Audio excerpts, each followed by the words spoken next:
മത്തായിയുടെ സുവിശേഷം അധ്യായം 3. സ്നാപക യോഹന്നാന്റെ പ്രഭാഷണം.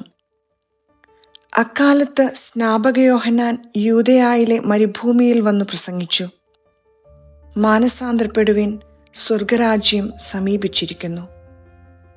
ഇവനെ പറ്റിയാണ് യെശയ്യാ പ്രവാചകൻ വഴി ഇങ്ങനെ അരുളി ചെയ്യപ്പെട്ടത്: മരുഭൂമിയിൽ വിളിച്ചു പറയുന്നവന്റെ ശബ്ദം, കർത്താവിന്റെ വഴി ഒരുക്കുവിൻ, അവന്റെ പാതകൾ നേരെയാക്കുവിൻ. യോഹന്നാൻ ഒട്ടകരോമം കൊണ്ടുള്ള വസ്ത്രവും അരയിൽ തോൽവാറും ധരിച്ചിരുന്നു. വെട്ടുകിളിയും കാട്ടുതേനുമായിരുന്നു അവന്റെ ഭക്ഷണം.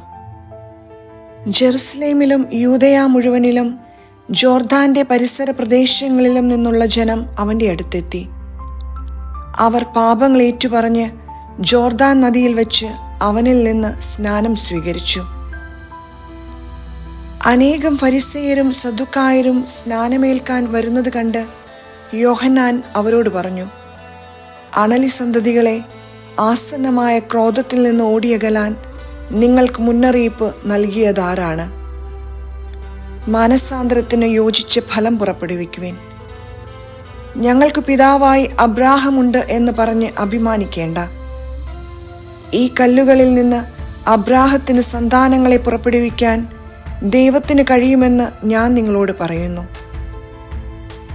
വൃക്ഷങ്ങളുടെ വേരിന് കോടാലി വച്ചു കഴിഞ്ഞു. നല്ല ഫലം കായ്ക്കാത്ത വൃക്ഷങ്ങളെല്ലാം വെട്ടി തീയിലെറിയും. മാനസാന്തരത്തിനായി ഞാൻ ജലം കൊണ്ട് നിങ്ങളെ സ്നാനപ്പെടുത്തി. എന്റെ പിന്നാലെ വരുന്നവൻ എന്നേക്കാൾ ശക്തൻ. അവന്റെ ചെരുപ്പ് വഹിക്കാൻ പോലും ഞാൻ യോഗ്യനല്ല. അവൻ പരിശുദ്ധാത്മാവിനാലും അഗ്നിയാലും നിങ്ങളെ സ്നാനപ്പെടുത്തും. വീശുമുറം അവന്റെ കയ്യിലുണ്ട്. അവൻ കളം വെടിപ്പാക്കി ഗോതമ്പ് അറപ്പുരയിൽ ശേഖരിക്കും. പതിര് കെടാത്ത തീയിൽ കത്തിച്ചു കളയുകയും ചെയ്യും.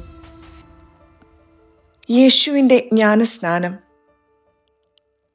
യേശു യോഹന്നാനിൽ നിന്ന് സ്നാനം സ്വീകരിക്കാൻ ഗലീലയിൽ നിന്ന് ജോർദാനിൽ അവന്റെ അടുത്തേക്ക് വന്നു. ഞാൻ നിന്നിൽ നിന്ന് സ്നാനം സ്വീകരിക്കേണ്ടിയിരിക്കെ നീ എൻ്റെ അടുത്തേക്ക് വരുന്നുവോ എന്ന് ചോദിച്ചുകൊണ്ട് യോഹന്നാൻ അവനെ തടഞ്ഞു. എന്നാൽ യേശു പറഞ്ഞു: ഇപ്പോൾ ഇത് സമ്മതിക്കുക. അങ്ങനെ സർവ്വനീതിയും പൂർത്തിയാക്കുക നമുക്ക് ഉചിതമാണ്. അവൻ സമ്മതിച്ചു. സ്നാനം കഴിഞ്ഞയുടൻ യേശു വെള്ളത്തിൽ നിന്ന് കയറി. അപ്പോൾ സ്വർഗം തുറക്കപ്പെട്ടു. ദൈവാത്മാവ് പ്രാവിന്റെ രൂപത്തിൽ തന്റെ മേൽ ഇറങ്ങി വരുന്നത് അവൻ കണ്ടു. ഇവൻ എൻ്റെ പ്രിയപുത്രൻ, ഇവനിൽ ഞാൻ പ്രസാദിച്ചിരിക്കുന്നു എന്ന് ഒരു സ്വരം സ്വർഗത്തിൽ നിന്ന് കേട്ടു.